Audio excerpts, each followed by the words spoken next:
पढ़ लिख के तैयारी करने वाले किस हालात से तैयारी कर रहे हैं। कभी तो देखो, माँ बाप एक सपना देखता है, नौजवान को लगता है कि इस बार का हम कंप्लीट कर लेंगे एग्जाम और निश्चित रूप से अपने माँ बाप का सहारा बनेंगे, अपना भविष्य सुधारेंगे। जब ये भी मौका नहीं देते हैं, उसके लिए नीतियां बनाते हैं, नीतियां दोषपूर्ण नीति के कारण उसको अपना सफर करना पड़ता है। जो बच्चा उम्र भी तो पार हो रहा है, उसके उम्र का ख्याल नहीं रखते। टेट का एग्जाम हुआ, टेट जो पास है उनका क्या होगा। आपने कहा था समान काम समान वेतन, ये सरकार का नारा था। जब जो लोग अभी पोजीशन में नहीं है, जैसे पारा टीचर से लेकर जितने लोग कॉन्ट्रैक्ट काम कर रहे हैं, इन सभी के लिए आपका नारा था कि समान काम का समान वेतन देंगे। कहा किसको अपने समान काम का समान वेतन दिया? 500 रुपया बढ़ा देना समान काम का समान वेतन है, किसी को 1000 रुपया बढ़ा देना समान काम का समान वेतन है क्या? ये खिलवाड़। उपलब्धि ये होना चाहिए था मंच पर 29 तारीख को मंच सजता और कहते कि मैं 5 लाख नौकरी लेके आ गया। ऐसा करने में सरकार विफल है। आदिवासी, दलित, वन संरक्षण जैसे विषयों पर भी सरकार 2 कदम चल नहीं पाई। ये पोथी उनकी है, ये संकल्प उनका है। उन्होंने कहा खान नहीं पर्यटन है, जल जंगल जमीन की सुरक्षा करेंगे। अब देख लीजिए कहां और किसकी सुरक्षा हो रही है। मुझे याद है जब स्कूल बंद हो रहे थे पिछली बार, पिछले गवर्नमेंट के समय में सरकार जब स्कूल को मर्ज कर रही थी तो पूरा ये विपक्ष, जब ये सरकार के लोग विपक्ष में थे, पूरा गोल बंद होकर एक भी स्कूल बंद नहीं होने देंगे, हमारी सरकार तो आने दो।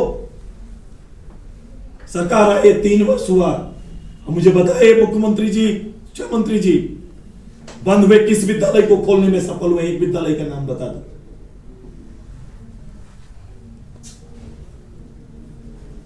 शिक्षा का स्तर क्या है?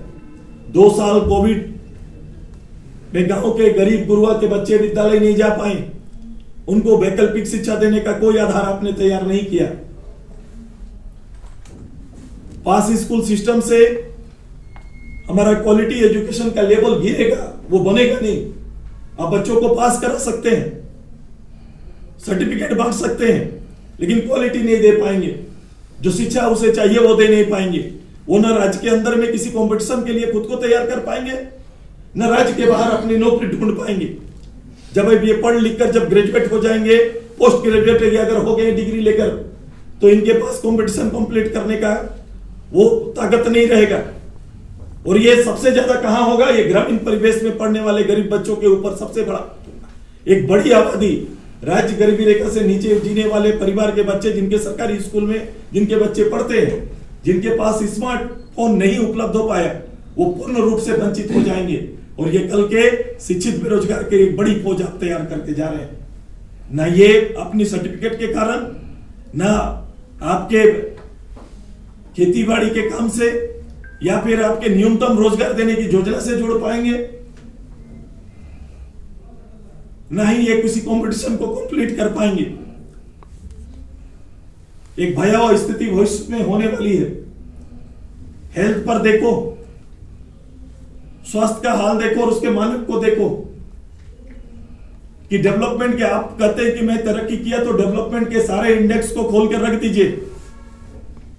आपको खड़ा होकर बताना चाहिए कि पिछले सरकार ने अगर 10,000 किलोमीटर रोड बनाया तो मैं 3 साल के अंदर मैं 20,000 रोड बनाकर आपके सामने आया हूं।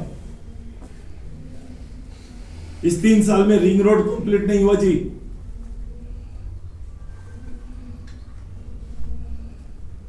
ये योजना 10 साल से चल रही है, एक काम पूरा नहीं हो पाया इंफ्रास्ट्रक्चर में। जितने भी मानक है डेवलपमेंट के, उस इंडेक्स में झारखंड आगे बढ़ा तो एक एक करके खड़ा होकर बोल दीजिए कि मैं इसमें आगे गया। हर चीज में पॉजिटिव हम लोग हैं, हर चीज में पीछे। ये रिजल्ट है, ये परिणाम है इस सरकार का। अपनी पोथी के सारे वायदों को निकाल के मुराबादी में खड़ा होकर मुख्यमंत्री जी को बयान देना चाहिए। अगर आपने तरक्की किया है, आपने अपने वायदों को पूरा किया, या जनरल इंडेक्स में आपने अगर कोई डेवलपमेंट में अगर कुछ आगे बढ़े तो उसको खड़ा होकर छाती ठोक कर बोलना चाहिए। मुख्यमंत्री जी ऐसा नहीं कर सकते, ये सरकार ऐसा नहीं कर सकती। सरकार ने ऐसा कोई कदम नहीं बढ़ाया। सरकार एक काम करने में सफल हुई, संसाधनों का लूट और झारखंड के लोगों के भावना को कुरुदने का काम किया है और उससे खेलने का काम किया है। इसके सिवाय सरकार की कोई उपलब्धि नहीं। और मैं जो बोल रहा हूं ये मेरा पॉलिटिकल बातें नहीं है, मैं इन जनरल नहीं बोल रहा, मैं आपके विषय रखता हूं। मैं बोलने की मेरी एक अपने काम करने का तरीका रहा है। या तो आप सीधे अगर डेवलपमेंट की बात करेंगे तो उसके इंडेक्स खड़ा करके बता दीजिए कि पिछली सरकार ने ये नहीं किया, मैंने ये करके दिखाया और मैं इतना कदम चल चुका हूं। और वो भी नहीं तो अपने कमिटमेंट पब्लिक को दिए हुए भरोसे पर खड़ा होकर बोलिए कि मैं इतना दूर आगे बढ़ा। ये दोनों पक्ष पे अगर नहीं बोल पाते हैं तो आपकी फेक बातें होगी, फिर से झारखंड को धोखा देने वाली बातें होंगी। हाँ, आप सरकार है, आपकी बातें सुर्खियों में रहेगी। आप नहीं रहेंगे तो एडवर्टीजमेंट के रूप में आप जाएंगे, झारखंड के पैसा का दुरुपयोग आप करेंगे। मैंने इसी सरकार को और यही लोगों को बोलते सुना। अगर इनका कोई विकास होगा तो आप देखेंगे सरकारी जो इश्तिहार के बोर्ड होंगे वहां पर दिखाई दे सकते हैं, क्योंकि ये अधिकार आपका है, इससे कोई आपको रोक नहीं सकता है। लेकिन जब वास्तविकता का ऑपरेशन होगा आप जीरो आएंगे।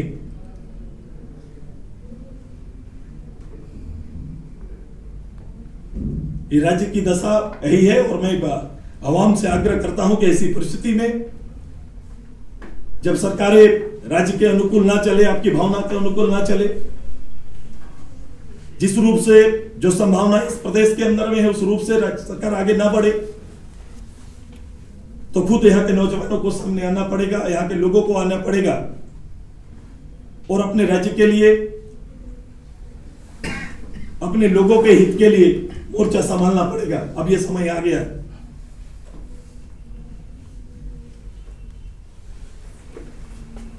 हमने इन सारे बिंदु पर पार्टी के अंदर विश्लेषण हो रहा है, हमारे सारे इकाई विश्लेषण कर रहे हैं और हम प्रत्यक्ष रूप से आने वाला वर्ष हमारा संघर्ष का वर्ष है और हर इश्यू पर, हर विषय पर, हमारे गांव से लेकर शहर तक, गांव के पंच से लेकर बड़े पंचायत तक हमारा कार्यक्रम सरकार के खिलाफ में, इस राज्य के हित में प्रारंभ होगा। और 12 तारीख से युवा दिवस के दिन ही हमारा छात्रों इकाई के माध्यम से इस कार्यक्रम का शुभारंभ हम लोग करेंगे। हम पूरे राज्य के अंदर में इस सरकार की विफलता पर विधानसभा वार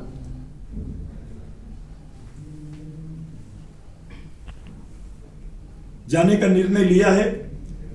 हमारा कार्यक्रम अधिवेशन के त्वरित बाद पूरे प्रदेश में लोगों के साथ संवाद का कार्यक्रम भी है, जहां पर सीधे तौर पर जाकर पब्लिक से मुखातिब होंगे,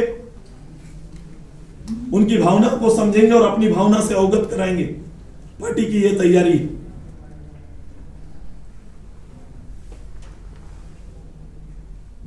ये आंकड़े आपके पास है और मैं खासकर मीडिया उससे मैं आग्रह करूंगा कि इस राज्य के हित में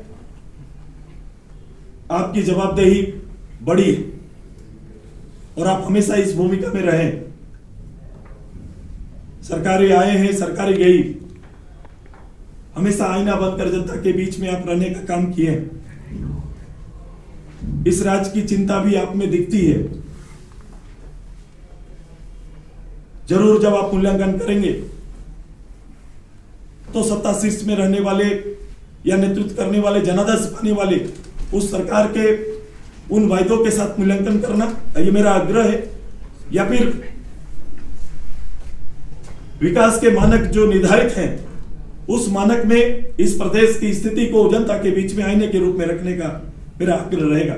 यह काम निश्चित रूप से आप करते हैं, लेकिन मेरी एक विनती भी है कि जब सरकार सामने आए तो सरकार में बैठे जो उनके जिम्मे है, उनको इस बात की समझ और उनको समझाने के लिए विषय और ये पोथी उनके सामने रखने का काम जरूर करेंगे।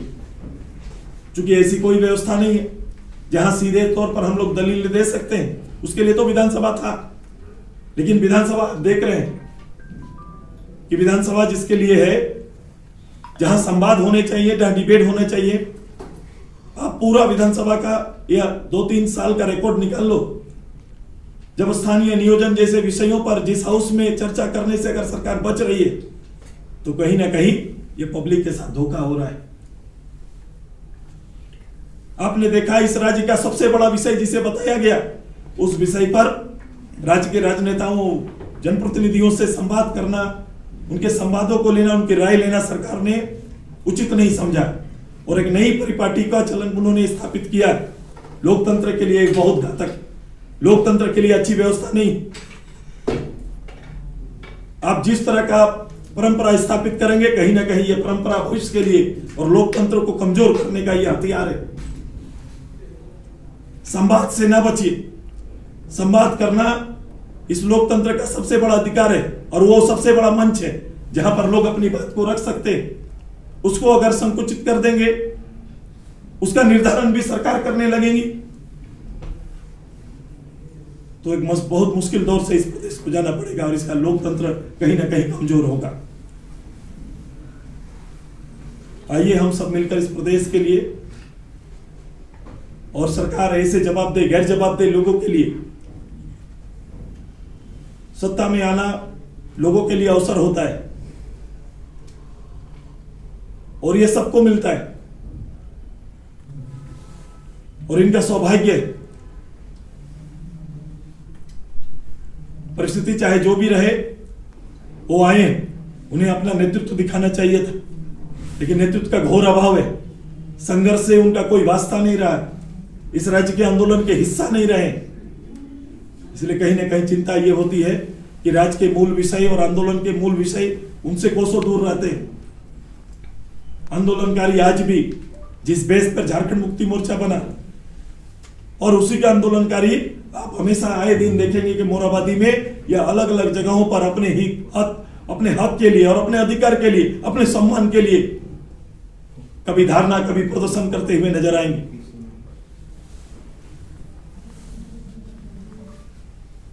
आइए सब मिलकर पार्टी ने संकल्प लिया है कि आने वाले समय इन सारे इश्यूज के साथ एक बेहतर झारखंड के इस विश्वास को टूटने न देने का संकल्प पहला हमारा है। ऐसे में जब ऐसी स्थिति बार बार होती है तो झारखंड के लोगों का मन टूटता है, विश्वास टूटता है, जुआ का विश्वास टूटता है। हमारा संकल्प है जुआ के विश्वास को टूटने न देंगे, उनके विश्वास के बीच में एक कड़ी बनाएंगे और सब जनमानस को लेकर झारखंड को आगे संघर्ष के लिए आगे लाएंगे। यही तैयारी हमारी भविष्य की है। इसका मूल्यांकन करिए और कल उनका मूल्यांकन है, हमारा मूल्यांकन का बारी आएगा और मेरा मूल्यांकन करने का बारी था। मैं अभी संघर्ष में हूं, आगे फिर मूल्यांकन होगा हमारा भी। हम लोग मूल्यांकन पर आएंगे और हम लोग बताएंगे कि जो जवाबदेही हमारी है। मेरा आज मूल्यांकन यही होगा कि विपक्ष के रूप में आपकी भूमिका क्या है, और अगर इस बातों को ना कहें, इन आंकड़ों पर चर्चा ना करें, तो मेरी भूमिका पर प्रश्न चिन्ह चढ़ेगा कि आपने क्या किया। तो ये मेरी जवाबदेही है विपक्ष के रूप में, और बड़ी जवाबदेही इसलिए है क्योंकि रीजनल पार्टी लीड संगठन इस राज्य में कर रहा है और हमारा सब्जेक्ट भी रीजनल सब्जेक्ट है, रीजनल पार्टी है और इस राज्य के लिए संघर्ष करने वाला पार्टी। जिन इश्यूज को ये खाली भावनात्मक खेलते हैं, उस इश्यूज के साथ हमारा भी पदार्पण और हमारा भी उदय हुआ है। रामगढ़ उपचुनाव में आपकी क्या तैयारी, किनको सामने लाने की बात है? देखो ये आएगा, पार्टी पटेल में ये निर्णय होएगा, लेकिन पार्टी रामगढ़ उपचुनाव की तैयारी करेगी क्योंकि वो हमारा आजसू पार्टी का एक बेस है। आजसू पार्टी का एक जनाधार का हमारा क्षेत्र है और वहां के लोगों का हृदय में आजसू पार्टी बरसता है। हमने अपने बारे में, अपने पार्टी के बारे में, अपने परिणाम का मूल्यांकन किया है और हमारे लोग कोशिश किए कि लगातार उनके साथ संवाद करें और संवाद करके रामगढ़ को जो नया परिचय हम लोगों ने दिया, उस परिचय को पुनर्स्थापित करने के लिए लोगों की भावनाओं का सम्मान करते हुए रामगढ़ में हम आएंगे और लोगों का आशीर्वाद लेंगे। सुदेश जी, सरकार करिए 17 आंकड़ा से मेरा मूल्यांकन पहली बार कह रहे कि झारखंडी की सरकार बनी। यहाँ तन ढकने के लिए कपड़ा नहीं था, साड़ी और धोती से हमने पूरा किया। हर पूरे भारत में पहला स्टेट बना जो यूनिवर्सल पेंशन दे रहे हैं। महंगाई से लोगों को राहत के लिए हम पेट्रोल पे सब्सिडी दे रहे हैं और इन सब से इतर झारखंडी जन भावना जागृत हो रही है, यही सबसे बड़ी उपलब्धि है और जनता ने इसीलिए सारे उपचुनाव हमें जिता। मैं फिर से ये बात बोल रहा हूँ कि सरकार किसी एक इंडेक्स पर काम नहीं कर सकती। उनकी जितनी भी दलील आप दे रहे हैं, जवाबदेही से भाग रहे हैं। आप अगर ये कह रहे हैं कि मैंने धोती साड़ी दिया तो ऐसी योजनाएं पहले भी चली है, ये पहला योजना नहीं। दूसरा, आप ये कह रहे हैं कि आपने यूनिवर्सल पेंशन दिया और राज्यों की सरकारें भी ये काम कर रही है और पेंशन देना आपका दायित्व है। तीसरा, आप ये कह रहे हैं सब्सिडी दे रहे हैं, तो सब्सिडी पर मूल्यांकन सरकार को करना चाहिए। कितना बड़ा बजट और कितने लोग इस सब्सिडी के अंदर में अभी तक सेवा ले पाए, आपकी उपलब्धि होगी कि अगर इस राज्य में मोटरसाइकिल कितने हैं, इस राज्य में और कितने हैं और कितने मोटरसाइकिल ने आपका सब्सिडी का लाभ लिया, सरकार को ये आंकड़ा लेकर रख देना चाहिए। वो आपकी उपलब्धि होगी कि मैंने यहाँ पर इतने लोगों ने हमारा सब्सिडी का लाभ लिया, ये आंकड़ा होना चाहिए। लेकिन जो आखिरी उनका तर्क है कि लोकतंत्र में तो जनता मालिक है और उपचुनाव हम जीतकर ये हम बता कहा रहे कर रहे जनता हैं, हमारे साथ। मैं ये आपसे नहीं कर रहा हूँ, मैं लोकतंत्र में ही चर्चा कर रहा हूँ। मैं लोकतंत्र के उस मालिक को ही आह्वान कर रहा हूँ और उन्हीं का आपके दिखाए हुए सपनों पर ही चर्चा कर रहे हैं।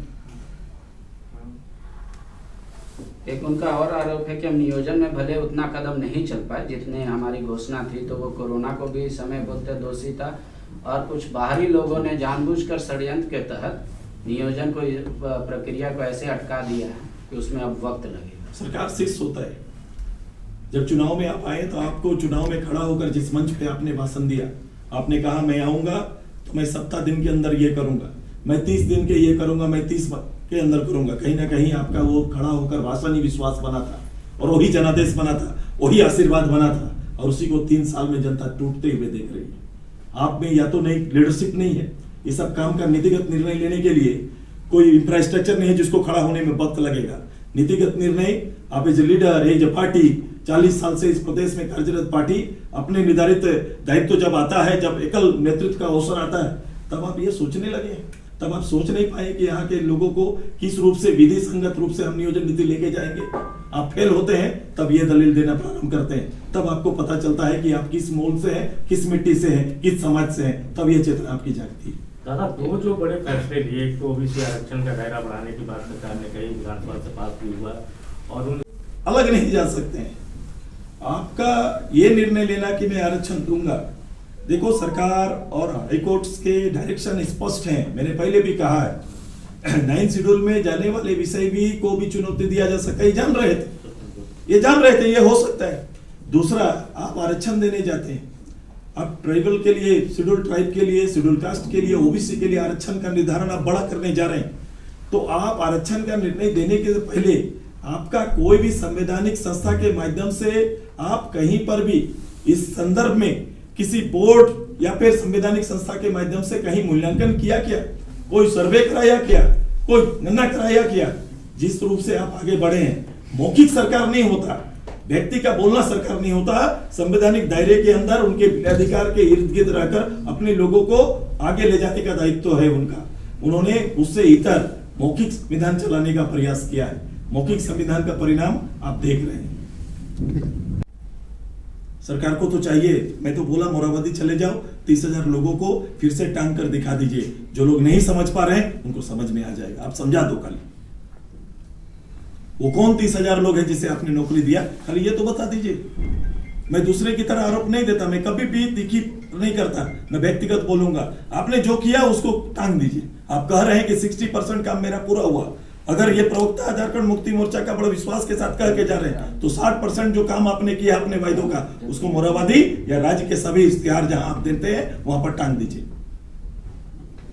एक आखिरी सवाल है मेरा दादा, तो जो 3 साल के बाद सरकार करे कि हम ये किए वो किए, आपने कहा कि अगर लिटमस टेस्ट करा ले सरकार को पता चल जाए, तो क्या ये लिटमस टेस्ट रामगढ़ का उपचुनाव होगा, आप मानते हैं? दोनों अलग अलग महीने हैं।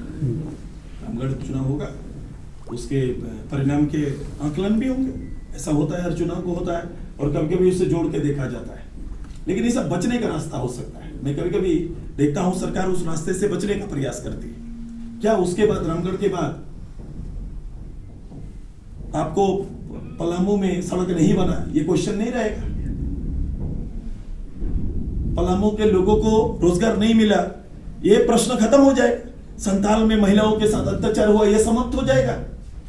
ऐसा होता नहीं, ऐसा नहीं होता है। सरकार माने होता है पूर्ण तो सभी दायित्वों के साथ। केवल एक चुनाव, दो चुनाव या उपचुनाव आपके परिणाम नहीं होते हैं। चुनाव के परिस्थितियां रहती है, कहीं ना कहीं उस रूप से आगे आएगा। लेकिन आप सभी दायित्व, जो एक मुख्यमंत्री होंगे, सरकार के मंत्री होंगे, तो मंत्री के रूप में आपने अगर शपथ लिया है तो आपको उस विभाग की उपलब्धियों को कहीं ना कहीं पब्लिक के उस दायित्व को पूरा करते हुए दिखाना होगा। सरकार के सबसे ज्यादा विभाग किन के पास है? आदरणीय मुख्यमंत्री जी के पास है। सरकार को फुर्सत है सभी विभाग को देखने का। सरकार कितना बार, कितने फाइल्स उनके पास पड़े हुए हैं, कितने निर्णय पड़े हुए हैं, आप देखेंगे कि सारे पड़े हुए हैं। एक मुख्यमंत्री को जब 14 विभाग 17 विभाग एक साथ देखेंगे तो कितना समय देना पड़ता है, कितनी फाइलें करनी पड़ती है। ऐसा देखा, इस रूप से मूल्यांकन तो मैंने अभी किया ही नहीं, मैं उसमें अभी जा ही नहीं रहा। नहीं, टोटल भी आप अपने वायदों को ही अगर पूरा कर देते तो मानते कि सरकार कुछ कदम चली है। आपने एक कदम नहीं चला है, राज्य को पीछे धकेल दिया आपने। राज्य इस पैमाने पर था, दोस्त आप दे सकते हैं किसी को, लेकिन इस राज्य को जहां होना चाहिए था कहीं ना कहीं उससे किसका कर राज्य को नीचे ले गया। अच्छा सर, ये जो अभियान शुरू हो रहा है युवा दिवस से, वो कब तक चलेगा? क्या रणनीति है आप लोगों की? कितना लंबा ये पूरा आयोजन है? ये आक्रोश आप देखेंगे जो सड़क पर होगा, जब पूरा देश विवेकानंद जयंती के अवसर पर युवा होने का जो अवसर प्राप्त हुआ, विवेकानंद का जो नौजवानों के संदेश है वो पढ़े जाएंगे, तो इस प्रदेश में क्या पढ़ा जाएगा? इस प्रदेश में युवाओं की विफलता, युवाओं को अवसर न मिलना, युवाओं की मेहनत पर पानी फेर जाना, यही चर्चा का मूल विषय होगा। हम लोग उसी दिन संकल्प पार्टी का, हमारा छात्रों इकाई का संकल्प है, हम लोग 12 तारीख को राज्य के नौजवानों के साथ हम लोग सड़क पर होंगे। चूंकि ऐसे भी नौजवानों को सड़क पर ला दिया सरकार ने, तो अब उनके असलियत जगह पर निश्चित रूप से वो आएंगे, सड़क पर रहेंगे। पूरे आंदोलन का नाम क्या दिया, किस तरीके से आएगा ये जानकारी आपको देंगे। अभी उनका मीटिंग चल रहा है, मेरी इकाई मीटिंग कर रही है इस राज्य की। मैंने कहा सब्जेक्ट आपको स्पष्ट कर दिया कि राज्य में युवाओं का जो हालत है निश्चित रूप से आएंगे। एक लाइन खाली मैं बोल रहा हूँ इनके संकल्प का, केवल युवा के एक केवल आपने प्रथम रूप से जिस विषय को आपने रखा है, आप इसको पढ़ो ना, हमारा निश्चय युवाओं को अधिकार। इस निश्चय पर कहा है, मैं दूसरी बात तो नहीं बोलूंगा, आप निश्चय का एक लाइन आपने अगर पूरा कर दिया स्टेट में तो हमको बता दीजिए। अब ऐसे परिस्थिति में युवा करेंगे क्या? पढ़ लिख के तैयारी करने वाले किस हालात से तैयारी कर रहे हैं? कभी तो देखो, माँ बाप एक सपना देखता है, नौजवान को लगता है कि इस बार का हम कंप्लीट कर लेंगे एग्जाम और निश्चित रूप से अपने माँ बाप का सहारा बनेंगे, अपना भविष्य सुधारेंगे। जब ये भी मौका नहीं देते हैं आप, उसके लिए नीतियां बनाते हैं, नीतियां दोषपूर्ण नीति के कारण उसको अपना सफर करना पड़ता है। जो बच्चा उम्र भी तो पार हो रहा है, उसके उम्र का ख्याल नहीं रखते।